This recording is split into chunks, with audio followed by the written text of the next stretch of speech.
तो आज मैं आपको एक अनोखी रहस्यमय कहानी सुनाऊंगा। अगर आप चैनल पर नए हैं तो अभी सब्सक्राइब कर ले तथा कहानी पूरा देखे। अंत में एक अनोखा रहस्य छुपा है। धन्यवाद। तो सुनिए।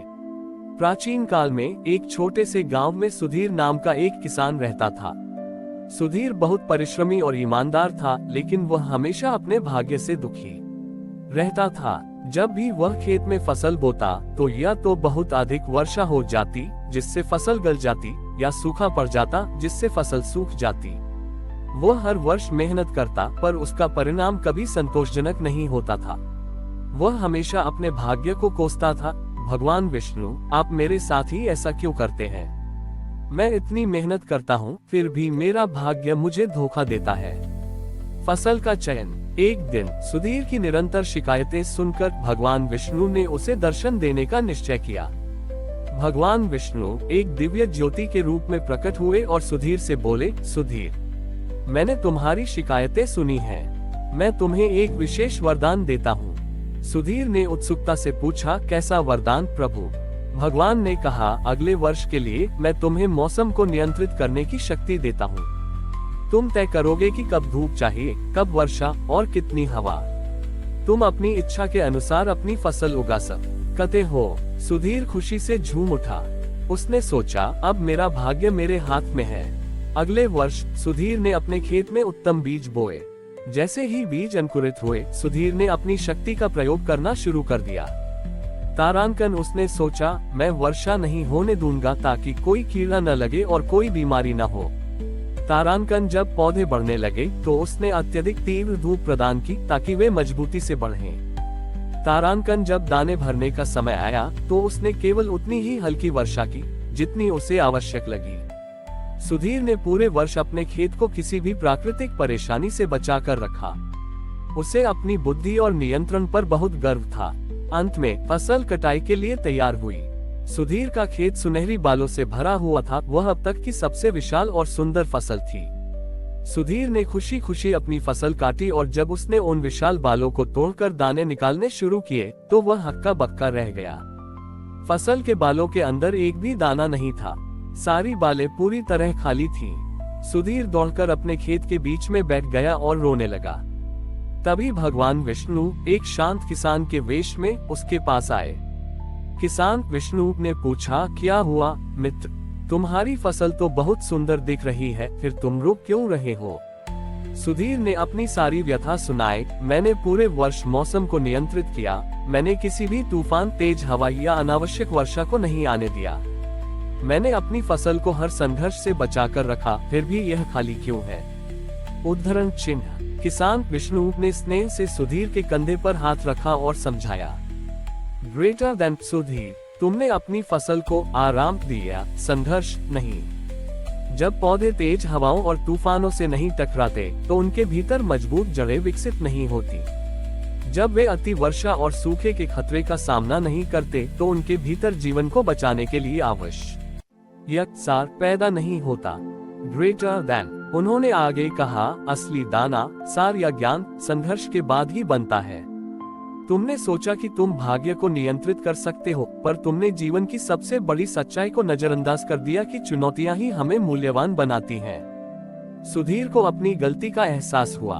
उसने समझा कि जिन कष्टों को वह अपना बुरा भाग्य मानता था, वे वास्तव में प्रभु के वरदान थे, जो उसकी फसल में दाने और उसके जीवन में ज्ञान भर रहे थे। उस दिन के बाद सुधीर ने भाग्य की शिकायत करना छोड़ दिया और हर चुनौती को संतोष के बीज के रूप में स्वीकार किया। भगवान विष्णु से यह गहरा ज्ञान पाकर कि संघर्ष ही जीवन का सार है, सुधीर पूरी तरह से बदल गया।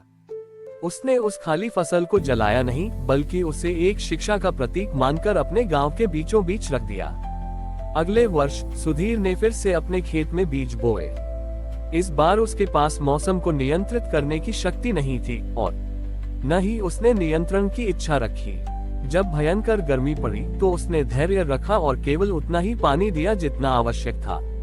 जब मूसलाधार बारिश हुई तो उसने ये सोचकर प्रार्थना की, हे प्रभु, आप जानते हैं कि मेरी फसल के लिए सबसे अच्छा क्या है। सुधीर ने अब अपने भाग्य से लड़ना बंद कर दिया और प्रकृति के साथ समन्वय स्थापित कर लिया। उसने अपनी मेहनत में कोई कमी नहीं की, पर परिणाम की चिंता छोड़ दी। उसने अपने गांव के अन्य किसानों को भी यही शिक्षा दी, मेहनत पूरी करो पर परिणाम का अहंकार मत रखो। हर तूफान में ईश्वर कोई न कोई मजबूती का बीज डाल रहे होते हैं। जब फसल कटाई के लिए तैयार हुई तो सुधीर की फसल पिछले वर्ष जितनी विशाल नहीं थी, पर वह स्वस्थ और हरी भरी थी।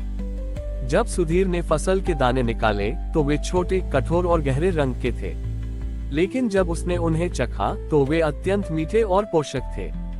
उन दानों में पिछली बार की भव्य पर खाली फसल के मुकाबले कई छोटे गुना अधिक जीवन शक्ति थी। सुधीर को आत्मज्ञान प्राप्त हुआ। सबसे बड़ी सफलता वह नहीं होती जो सबसे सुंदर दिखे, बल्कि वह होती है जो सबसे अधिक सार मूल्य रखे। उसने उस फसल के दानों को संतोष का प्रसाद नाम दिया। उसने न केवल उन दानों को अपने परिवार के लिए रखा, बल्कि अपने गांव के उन सभी लोगों में भी बांट दिया जो अपने भाग्य से दुखी थे। सुधीर की इस नई सोच और निस्वार्थ कर्म से प्रभावित होकर एक बार फिर भगवान विष्णु उसके समक्ष प्रकट हुए। भगवान ने कहा, सुधीर, पिछली बार तुम चाहते थे कि मैं तुम्हारे भाग्य को बदल दूं। इस बार तुमने अपने चरित्र को बदल दिया। अब तुम उन दानों को क्यों बांट रहे हो जबकि वे तुम्हें अगले वर्ष के लिए बहुत धन दे सकते हैं। सुधीर ने विनम्रता से उत्तर दिया, प्रभु, अब मुझे किसी भी भौतिक भाग्य की चिंता नहीं है। इस बार मेरी फसल में जो दाने आए हैं वे केवल मेरे नहीं हैं, बल्कि यह ज्ञान है कि हर कष्ट और हर बाधा आपकी इच्छा है। इस ज्ञान को बांटना ही मेरी सच्ची संपत्ति है। भगवान विष्णु मुस्कुराए और बोले, ग्रेटर देन, यही सच्चा ज्ञान है सुधीर।